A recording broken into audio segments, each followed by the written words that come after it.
Good morning student. Online tutorial Hindi class lecture 51 में standard 6 के बच्चों का स्वागत है। बच्चों, आप प्रीवियस लेक्चर में हिंदी लिटरेचर में चंदना का स्कूल कहानी पढ़ रहे थे। इस कहानी में आपने यहाँ तक पढ़ा था कि चंदना स्कूल बनवाने के लिए सरपंच के भतीजे अजीत को पत्र लिखती है। अजीत इंजीनियरिंग कॉलेज में पढ़ता था। चंदना अजीत को अपने दोस्तों के साथ गांव आकर दलदली ज़मीन पर स्कूल बनाने का तरीका बताने को कहती है। अजीत चंदना की चिट्ठी पढ़कर अपने सहपाठियों और प्रोफेसर के साथ गांव आता है तथा दलदली ज़मीन के दलदल को साफ करने का तरीका बताता है। बच्चों, आज हम लेक्चर 51 में हिंदी लिटरेचर में इसी कहानी को आगे पढ़ेंगे और जानेंगे कि किस प्रकार गांव में स्कूल का निर्माण हुआ। मैंने लड़के लड़कियों को संगठित किया। हम बच्चों ने गीली मिट्टी की टुकड़ियाँ और बाल्टियों में भरकर गड्ढों में डाला। हमें काम करते देखकर गांव के पुरुष और महिलाएं भी काम में हमारा हाथ बटाने लगे। दलदल निकालकर डामर और पत्थर डलवाकर मैदान को ऊंचा किया गया ताकि स्कूल ऊंचाई पर बने और उस पर बाढ़ के पानी का असर न हो।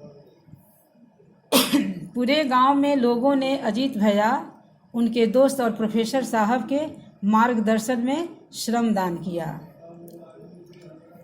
श्रमदान का अर्थ यहाँ पर बच्चों होगा कि मतलब गांव में जो लोग पुल बनाने में जो निर्माण कार्य में जिन्होंने गांव के लोगों ने जो शारीरिक सहयोग दिया,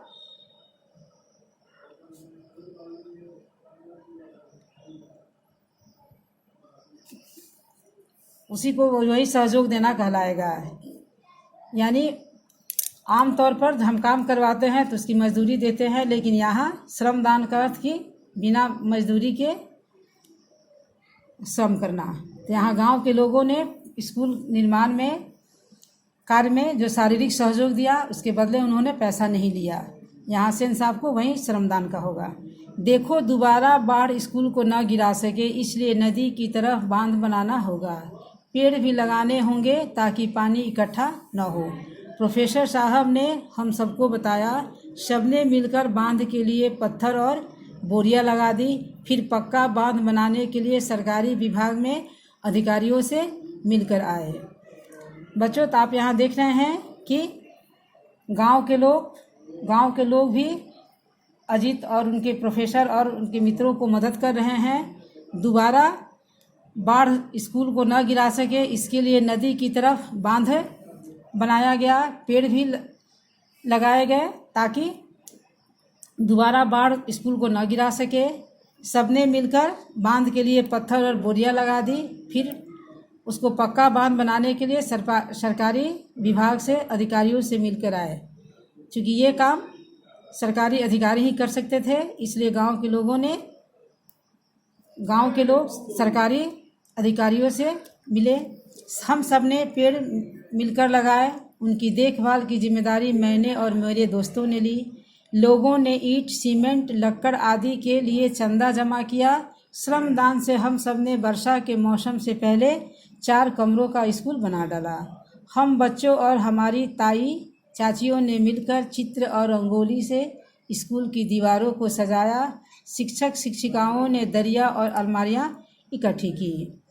इस प्रकार बच्चों स्कूल बनकर तैयार हो गया और वह शुभ दिन भी आ गया जब स्कूल का उद्घाटन होना था।